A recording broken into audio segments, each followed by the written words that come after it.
प्रिय क्रांती मित्र हो, जय भीम, जय अशोक, जय संविधान, जय भारत। धुरंधर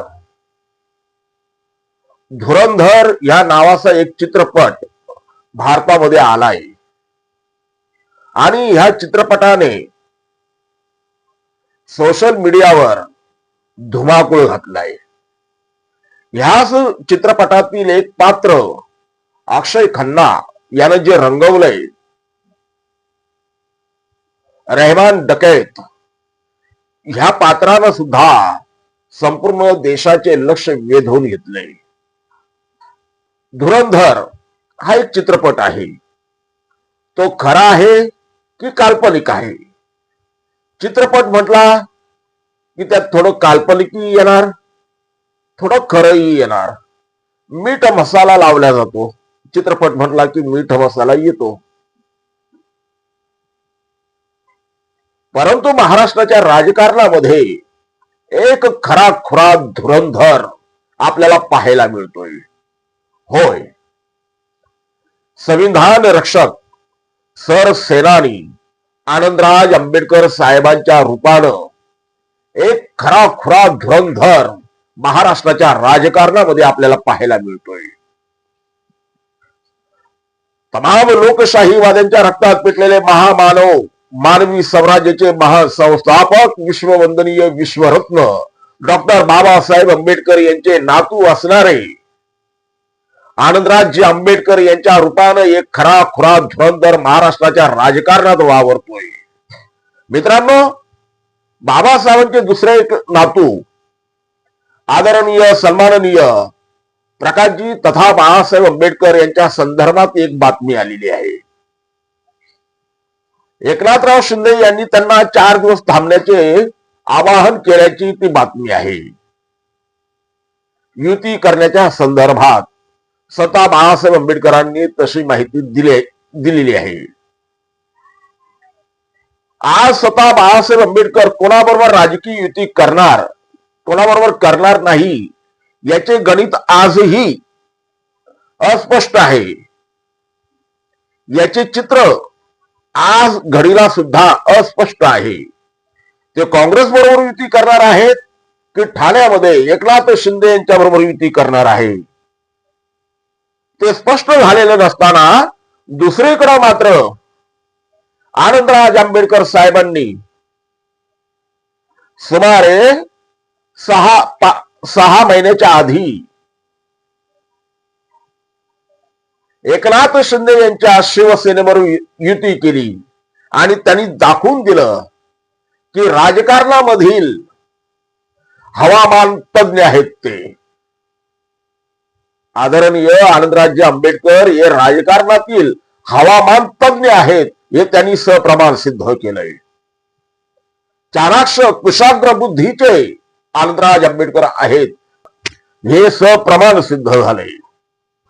आनंदराज आंबेडकर साहेबांनी 17 जुलै रोजी एकनाथ शिंदे यांच्या शिवसेनेबरोबर युती करून जो राजकीय परिपक्वता दाखवली, त्याला तोड नाही। आज त्याच एकनाथ शिंदेबरोबर युती करण्यासाठी आदरणीय प्रकाशजी आंबेडकर असतील किंवा अन्य काही घटक पक्ष असतील, सध्या त्या पद्धतीने त्यांची मार्गक्रमण सुरू आहे। परंतु राजकारणाचे पावलं ओळखून आधीच आनंदराज आंबेडकर साहेबांनी एकनाथरावांबरोबर युती केली। त्या युतीमुळे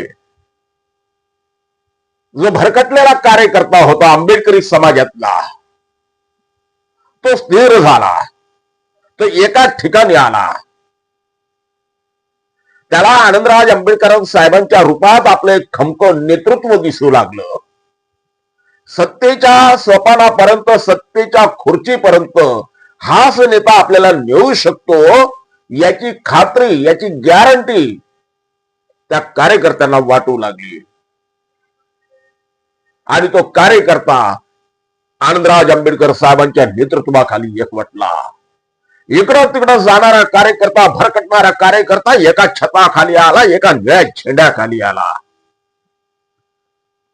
आंबेडकरी सर्व सशक्त करायला। आज त्याच कार्यकर्त्यांच्या बळावर आनंदराज आंबेडकर साहेब महाराष्ट्रातील 29 महानगरपालिका जिंकण्यासाठी सज्ज झालेत. त्यांच्या नेतृत्वाखाली रिपब्लिकन सेना न भूतो न भविष्यती इतिहास घडविल्याशिवाय राहणार नाही, ही खात्री फक्त आंबेडकरी समाजालाच नव्हे तर महाराष्ट्रातील भल्या भल्या राजकारण्यांना वाटू लागलेली आहे. आनंदराज आंबेडकर साहेब राजकारणामध्ये इतिहास घडवतील हा विश्वास ज्याला राजकीय जाण आहे त्या प्रत्येकाला वाटू लागलेली आहे.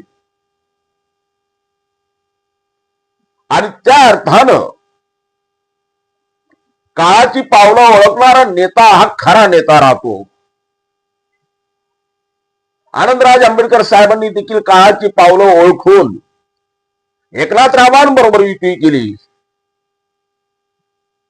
त्या अर्थानं आनंदराज आंबेडकर साहेब हे राजकारणातले धुरंधर आहेत असं म्हणायला हरकत नाही. त्यांनी त्यांच्या धुरंधरपणाची अनेक वेळेला प्रचिती आणून दिलेली आहे.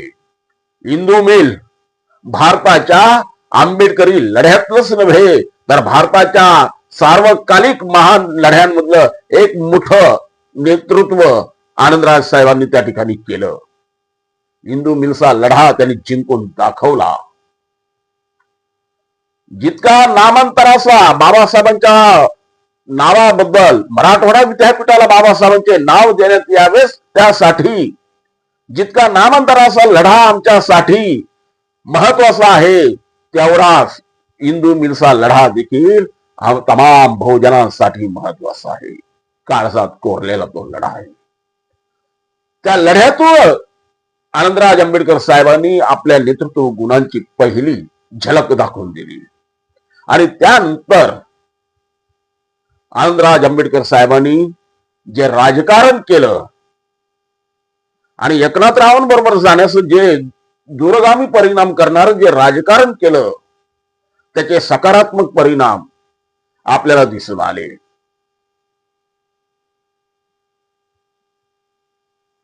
डॉक्टर बाबासाहेब आंबेडकर यांच्या प्राणप्रिय पीपल्स एज्युकेशन सोसायटीला 500 कोटी रुपयांचा निधी असो की बौद्धजन पंचायत समितीच्या कार्यालयाला देण्यात आलेला 15 कोटीचा निधी असो, आनंदराज आंबेडकर साहेबांच्या दूरगामी राजकारणाचं ते फलित आहे.